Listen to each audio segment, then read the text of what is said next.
নমস্কার, কেমন আছেন সকলে? আশা করি প্রত্যেকেই ভালো আছেন।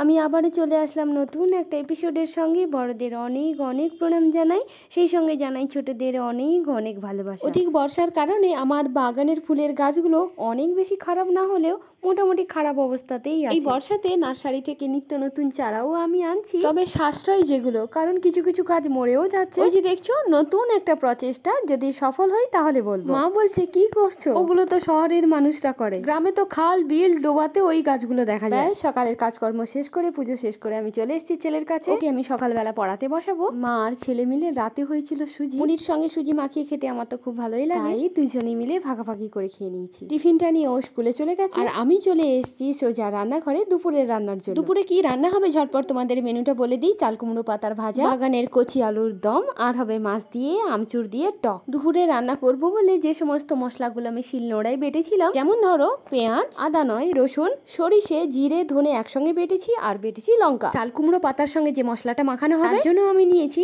নুন, হলুদ, জিরে, ধনে, সরিষে আর লঙ্কা একসঙ্গে মাখিয়ে একটার পর একটা পাতা সাজিয়ে পাতাগুলো এদিক সেদিক করে মুড়ে নিলেই রেডি মশলাদার চাল কুমড়ো পাতার ভাজা। তবে হ্যাঁ, চাল কুমড়ো পাতার ভাজাতে তোমাকে সরিষে আর জিরেটা অবশ্যই দিতে হবে। তারপর রইল বাকি নুন, হলুদ, পেঁয়াজ আর লঙ্কা, যার স্বাদকে করে তুলবে দ্বিগুণ। একটু পাতাগুলো ভাজার সময় একটু ঢাকা চাপিয়ে আস্তে আস্তে করে ভাজলে পাতাগুলোও সেদ্ধ হয়ে যাবে আর পাতাগুলো পুড়ে যাবে। বাজার থেকে এসছে দুই ধরনের মাছ, কাটা মাছ এসছে আর এসছে চিংড়ি মাছ, তবে ছোট চিংড়ি। ওই যে দেখছো আমচুর বাটনা করার পরে শিল ধোয়ার জলটা আমি আমচুরটা দিয়ে দিলাম একটুখানি বাটা লঙ্কা আর দিলাম সরিষে বাটা। যেহেতু এখন কড়াইতে আমি মাছগুলো ভাজছি আর যেহেতু করব আমি মাছের টক, ওই মিশ্রণটি বাটিতে গুলিয়ে কড়াইয়ের মধ্যে ঢেলে দিলাম। যতক্ষণ না পর্যন্ত আমার আর মায়ের আলুগুলো ছাড়ানো হচ্ছে ততক্ষণ পর্যন্ত টকগুলো ফুটতে থাকুক। বাড়িতে ছিল না আদা, তাই আপাতত রসুন দিয়েই কাজটা চালিয়ে নিলাম। আর পাশাপাশি বাড়িও নেই যে একটু ধার চেয়ে আনবো। রসুন দেওয়ার পরে জিরে আর ধনে যে একসঙ্গে আমি বেটে রেখেছিলাম, ওই মিশ্রণটা দেওয়ার পরে দিলাম লঙ্কা, বেটে রাখা পেঁয়াজ, নুন, হলুদ তো অবশ্যই থাকবে, একটু ভালো করে কষিয়ে দিলাম একটু টমেটো। মা আমাকে আলু ছাড়িয়ে ধুয়ে আমার হাতে ধরিয়ে দিল। ওদিকে আমার মশলাটাও হয়ে গেছে। আলুগুলো দিয়ে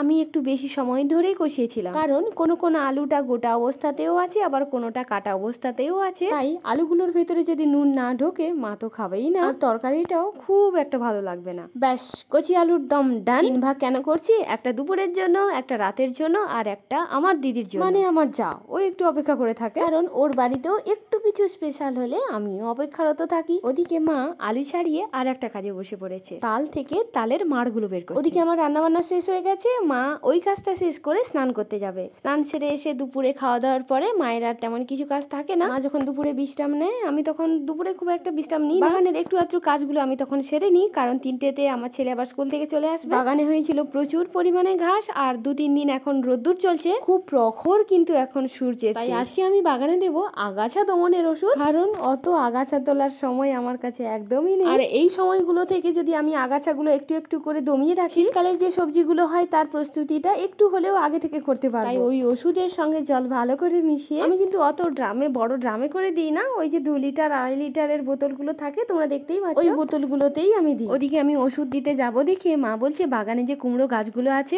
ওগুলোকে আলাদা করে তুমি সরিয়ে রাখবে। তাই যেগুলো বাগানের মাঝখানেই চলে এসেছিল আমি তুলে তুলে সাইডে করে দিচ্ছি, কারণ মা কিংবা আমি কুমড়ো ডাঁটার চচ্চড়ি খেতে ভীষণ ভালোবাসি। এই ওষুধটা আমি যেদিন স্প্রে করি সেদিন হঠাৎ দেখি বড়রা তো আছেই, সঙ্গে আছে কচি কাঁচার দল, সুন্দর করে সেজে গুজিয়ে বাঘ নিয়ে কাঁধে কচি মেয়েরা কত সুন্দর আলতা পায়ে সারিবদ্ধভাবে হেঁটে যাচ্ছে ভোলে বাবার মাথায় জল ঢালতে। শ্রাবণের শেষ সোমবার। আর একটু কাছে এগিয়ে গেলাম, দেখতে ভালো লাগলে কি হবে, ওই দিন সূর্যের তেজও ছিল প্রখর, তাই এত রোদ্দুরে রাস্তার পাথরগুলো সব তেতে গেছে। বড়রা কিংবা ছোটরা কেউই পা ফেলতে পারছে না। বড়রা তবুও একটু কষ্ট সহ্য করে এগিয়ে যাচ্ছে, কিন্তু কচিরা একবার রাস্তার মাঝ দিয়ে হাঁটছে আর একবার রাস্তার ধার দিয়ে হাঁটছে। কেন বলুন তো?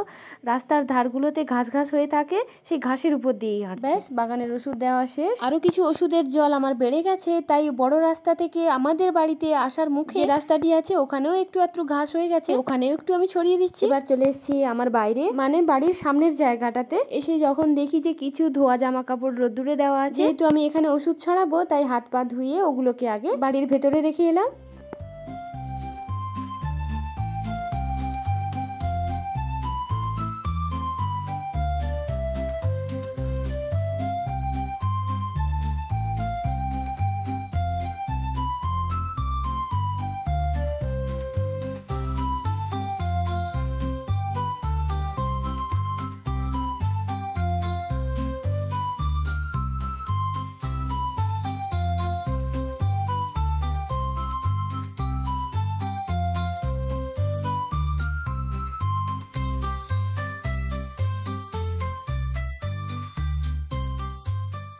মানুষের কিছু শেখার শেষ নেই, প্রতিদিনই আমি একটু একটু করে শিখছি কিভাবে স্ট্যান্ডের সাহায্য নিয়ে একটু একটু করে ক্যামেরার সামনে নিজেকে তুলে ধরতে। তবে হ্যাঁ, প্রতিদিনই বাগানের কাজকর্মগুলো করার সময় যে নিজের মধ্যে একটা ছন্দ থাকে, তখন একটা সময়ের তাড়াহুড়ো থাকে, আমাকে এই কাজটা শেষ করে ওই কাজটাই যেতে হবে। তবে ক্যামেরার সামনে যখন আসবো তখন ধীরে সুস্থে ডান দিক বাম দিক সব কিছু দেখে তারপর কাজটি করতে হয়। এখানে কিন্তু অনেকটা সময় চলে যায়, তখন মনে হয় যে ক্যামেরার পেছনটাই আমার উপযুক্ত জায়গায়, খুব তাড়াতাড়ি করে কাজগুলো হয়ে যায় এবং সময়ের মধ্যে। বাড়ির যেখানেই আমি চালা দেখতে পাই ওখানেই কিছু লতানো গাছ আমি তুলে দিই। মায়ের ছেলে বলে যে তোমার জন্য বাড়ির চতুর্দিকটা একদম আগাছায় ভর্তি হয়ে গেছে। দূর থেকে বাড়িটা তেমন আর বোঝাই যায় না, আম জাম কাঁঠাল লিচু হাতের কাছে যা পাই তাই লাগিয়ে ওই চালাতে আমি উঠেছি। চাল কুমড়োর গাছগুলো চাল বেয়ে নিচের দিকে ঝুলে পড়ছিল, লতানো গাছগুলো ডোগাগুলো আমি আবার তুলে দিচ্ছি চালাতে করে। এটা আমার বাড়ির সামনের দিকে চালা, ওখানে একটা স্টোর রুমের মতো করা হয়েছে নতুন। ওই যে দেখছো কাঠের কালো কালো বাটাম দিয়ে ঘিরা আছে। অনেক বৃষ্টি হচ্ছে, হয়তো বাইরে আমরা জামা কাপড় গুলো মিলতে পারছি না, ওখানে মিলে সাইকেল মোটরসাইকেল গুলো রেখে দিই, বা হয়তো কোনো জ্বালন রোদ্দুরে দেওয়া আছে, হঠাৎ করে ঝমঝমে বৃষ্টি পড়লো, টেনে আমরা ওই ঘরে রেখে। এটা ছিল আমার বাড়ির পশ্চিম দিক। বাড়ির পশ্চিম দিকেও ওইভাবে একটা লম্বা মতো চালাত করা আছে, ওখানেও আমি লাগিয়ে দিয়েছি চাল কুমড়োর গাছ। একই অবস্থা, সব ডোগাগুলো নিচের দিকে ঝুলে পড়ছিল, আমি গিয়ে আবার তুলে দিচ্ছি।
আমার বাগানে কি কি গাছ দেখলে কমেন্ট করে জানিও। হয়েছিল তালের রুটি, পুরের আলুর দম ছিল আর মিষ্টি। বাবা মাকে অবশ্যই অবশ্যই অনেক অনেক ভালোবাসবো। নিজেরা ভালো থাকতে চেষ্টা করব, তবেই তো পরিবারকে ভালো রাখতে পারবো। ভালো থেকো, ভালো রেখো সকলকে, নিজেরা সুন্দর মনের মানুষ হতে চেষ্টা করব। Thank you and God bless you.